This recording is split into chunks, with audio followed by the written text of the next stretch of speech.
I'm ready. Okay. Okay. Yeah, so lowering springs. We've talked about them a bit for some of the other vehicles, but we do the same thing. Tapered coil. It's 6 times less efficient. If you're making a cold coiled spring, you can have a giant spool of steel, feed it into a machine, runs it through a bunch of straighteners, coils it, cuts it off. It can do that whole spool in an automated way. Each one of these rods has to be thrown into what they call a trench, basically a really big hot oven. Heat the thing up, they fall down into the bottom, and then they get pulled out by hand and fed into the machine to be coiled and tapered. There's a machine head that actually peels the bar, so you'll see that it's thicker on one end than it is on the other, and then it gets dropped into an oil bath to cool off. So because this is a much more manual process, to make a tapered coiled spring is in the range of 5 to 6 times less efficient.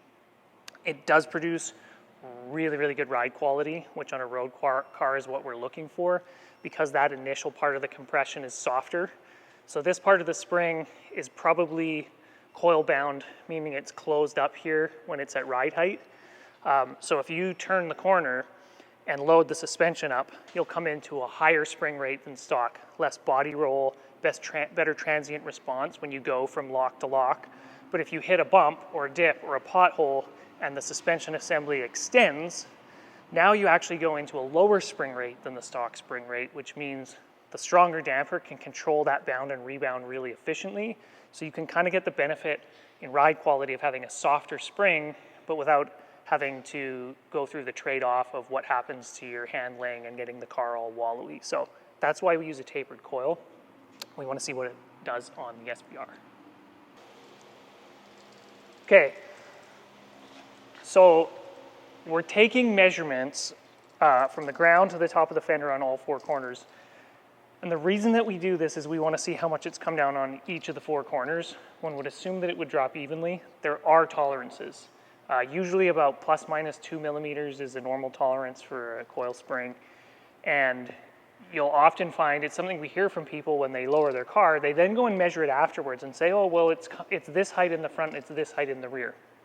What we're generally looking to do is raise or lower a car. Well, we don't really raise cars, it's pickup truck stuff, but to lower the car by the same amount front and rear.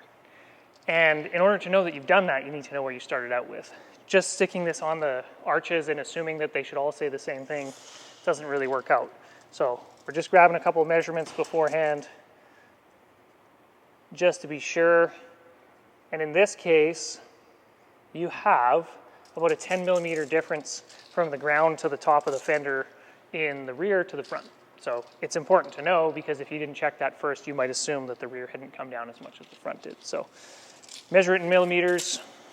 We'll give you a measurement. We have a target for how far we want this to come down, so we can kind of show you afterwards. We'll take some measurements and make sure that it accomplished what we wanted it to do. Yeah, millimeters, accurate.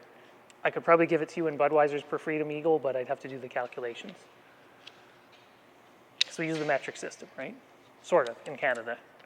Fun fact about Canada, we just cherry pick whatever the hell we want from whatever system we want. So if you ask somebody in Canada how tall they are, they'll tell you in feet and inches. They'll tell you how much they weigh in pounds. And you ask them how fast they're going, they'll tell you in kilometers an hour. But funnily enough, if you ask them how far away somewhere is, they'll probably tell you just how long it is to drive there, right? It's true, isn't it? Don't you think so, Brandon? Yeah, definitely. Yeah, because if you said if you said how far is it to Calgary, someone would probably say, oh, yeah, it's about like an 8-hour drive. Yeah. That's not what I asked you. I said, how far is it? But Canadians will tell you distance in time. If they're going somewhere, they'll use the metric system a lot of the time, and then when they start building homes or doing stuff like that, they go back to feet and inches again. So we just do whatever the hell we want. All right, we got the springs in. Magic Mike worked some magic. Got them in there real quick. It's Friday afternoon. Everybody's got to get out of here. So one thing that we got to do is we got to actually wiggle the car around a little bit. According to Mike, the technical term is jounce the suspension. But anytime you lift it up and put it back down again, you can see the suspension geometry isn't quite right. Basically, the tire grips on the pavement here, and it doesn't go into the position that's going to go into when you drive it. So if you're going to measure it, you actually got to go back and forth a couple times It will settle a little bit over time too, so if you maybe take it around the block or drive it for a day or two, we'll often find that it comes down another 4 or 5 mil. But for now, we just got to move the suspension so that it can get the camber back and come and settle at its real ride height.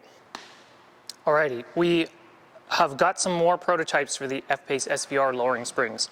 We actually put the first set in. I've been driving around on them for a couple of weeks now. Fantastic ride quality, really happy with that. We came down about 10 mil in the front and 20 mil in the rear. We would like to go a little further than that.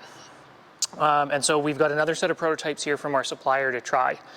You might be interested in knowing, like, why is it somewhat of an exact science? Well, if you had the car there at our manufacturer's facility in Australia, they would be able to take a close look at everything. We try and give them a lot of different measurements and a lot of pictures before we send samples down to them. But the real answer is because of the motion ratio of the suspension. So if you imagine putting this spring straight up and down and you apply weight to the top, whatever weight you apply is basically acting 1-to-1. So if this spring is going to compress at a rate of, say, 400 pounds per inch, and you put 400 pounds, it's going to compress an inch. You know the weight of the vehicle, you know the distribution, you have a pretty good idea how much it's going to come down by. But suspensions don't always work straight up and down. So in the case of, say, the VH platform Astons, people often ask, oh, why is the rear spring thicker than the front? Isn't the engine up in the front? And it's because the spring is canted over a lot more. So if you imagine the spring being like this, it's actually going to flex and bend as opposed to going straight up and down. So the amount of effective spring rate that you get from increasing the linear spring rate is reduced when it's on an angle. And then the other reason is not so much with the spring rate, but the amount of lowering that we get is where the spring is positioned relative to the pivot point in the suspension and relative to the wheel. So if we're measuring how much we're lowering it at the wheel, if you look at the F-Pace SVR in the rear, for example, your pivot point on your suspension might be here and your wheel might be here. So while if you're trying to lower a car by, say, 30 millimeters, if the spring was right out here where the wheel is, and you created something that was a similar or the same rate and 30 millimeters shorter, it should be 30 millimeters lower here.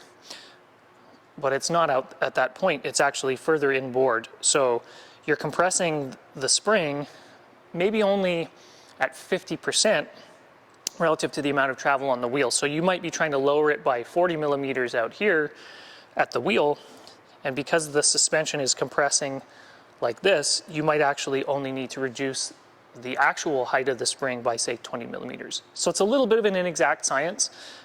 We usually get a pretty good result first time out, and if we have to make a couple little adjustments once we have the baseline data to compare to the first sample, it's not too tricky to do. So we got our fingers crossed that we're going to see a little bit more lowering on these samples. Jeff's just finishing up the fronts and we'll get the car dropped on the wheels and see where we're at.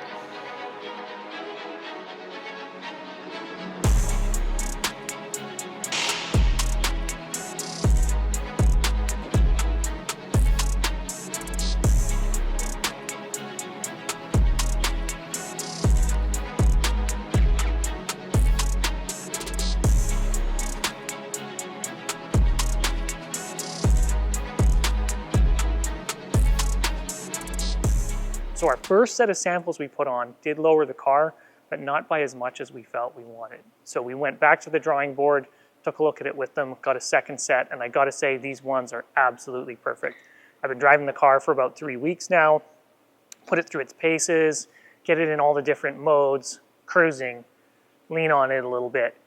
Fortunately, we've also had a whole bunch of paving on the highway that I've had to go through on the way to and from work every day. So we've had a real mix of conditions to make sure that we're really happy with the ride quality, and I am super happy. I would say absolutely as good as the original equipment, if not slightly better. The comfort is great, the stance looks great, and we're getting some really nice transient response and handling. So I'm super happy with these. I think you guys that are looking to lower your cars are going to be really happy with them too. We've taken a few pictures to show you before and afters back to back so you can really see what the difference is, along with our two-piece rotors that have a built-in spacer. So they're minor adjustments to the way that the vehicle looks, but when you see the before and after pictures, you're going to see it really does make a big difference. The car looks a lot meaner, a little bit more muscular, a little bit more purposeful. Now, we've also made sure that we didn't lower it too far. At the end of the day, this is an SUV. People are going to want to carry some loads in it. You want to be able to throw a couple adults and a couple suitcases in the back and not have the thing running on the bump stops. So we've been through all of that as well. Really happy with this one. I think it's a unique product. There's not a ton out there in this space, and we expect to sell a whole bunch of them. So we're putting them into production now. We're going to have them in stock in about 3 to 4 months. Hope we can get some onto your cars and see your pictures of your SVR out there in the wild.